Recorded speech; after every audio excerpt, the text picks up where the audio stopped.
What's up, my good people in the YouTube world?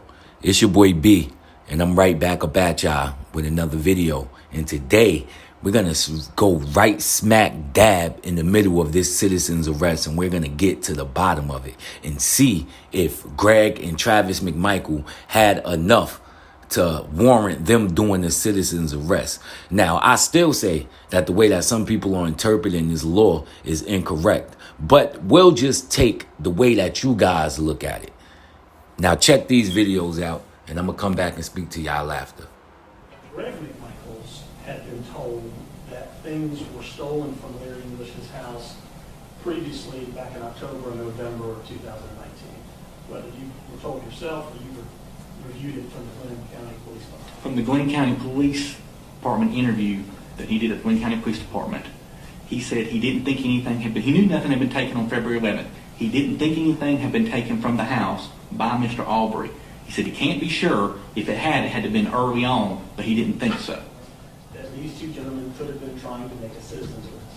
I was concerned whether their actions were legal and they had the authority to do it. Not really so much what their intention was, but whether their actions were legal. And their actions being trying to stop a person that they believed had been burglarizing their neighborhood. Trying to stop a person, pointing a shotgun, ordering the person to get on the ground, and subsequently killing that person. Yes. So I guess my question was, it sounds like your answer is no. The 911 calls you have not reviewed. What Mr. English is telling the police contemporaneously on October 25th or November 18th about whether he believes something was stolen. I have reviewed the February 11th report from the police where he clearly tells them that nothing has been taken, that the person is doing no damage. On February 11th? On February 11th, yes, sir. I got you. And in the past, he notes that in the report. So I have reviewed that police report, which is a statement that he made to a law enforcement officer prior to this shooting incident. I have also reviewed Greg McMichael's statement made to the Glenn County Police Department, where he says that he knew nothing was taken on February 11th. He didn't believe anything had been taken from the house in the past. He said it's possible, but he didn't believe so. I'll get to that. You've begun to speak a little bit about Mr. Arbery's background, or ask questions about athletics. What is it that you understand Greg McMichael sees, observes, and says at that moment when he's out of his driveway? My understanding, he sees Mr. Arbery running past.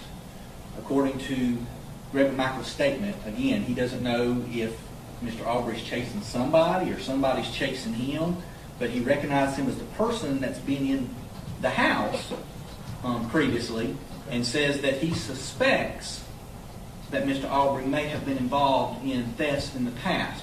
Okay. So he goes into the house and tells Travis that's him, and then they get the guns and proceed to get in the truck and chase Mr. Arbery. I think you testified that Greg McMichael's former law enforcement officer and investigator in the DA's office. Yes, sir, that's correct.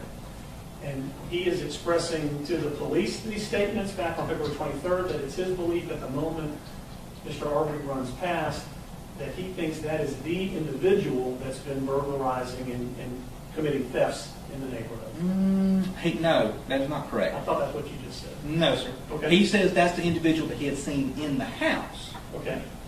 He believes, he has a gut instinct that this person may have been responsible, although he's got, and I think he actually says, I've got no proof of that, but this person may have been responsible for various crimes in the neighborhood. Okay.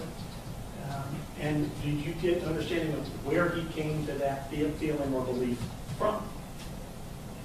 Just his explanation of Glenn County Police Department, like I said, I think he actually says it's a hunch. They go into it's just like a subjective just reasoning. He says, my reasoning is there's thefts going on and somebody's in a house under construction. So they're probably or possibly the person that may have been doing these thefts. Would you consider it significant if Larry English had in fact told him that he had thousands of dollars worth of fishing equipment and electronics stolen from his boat around the time of October and November of 2019? I would find it astonishing considering that Mr. McMichael tells them that he did not think anything was stolen from the house on February 23rd, 2020 during the interview with the Glenn County Police Department. So I would think that that would be a change. If he came out and said that now, I believe that would be a change in the statement he gave on the day of the murder. Okay. would you, okay, but, all right, we move on. So then after he runs past, you said that Mr. McMichael goes in the house and gets Travis.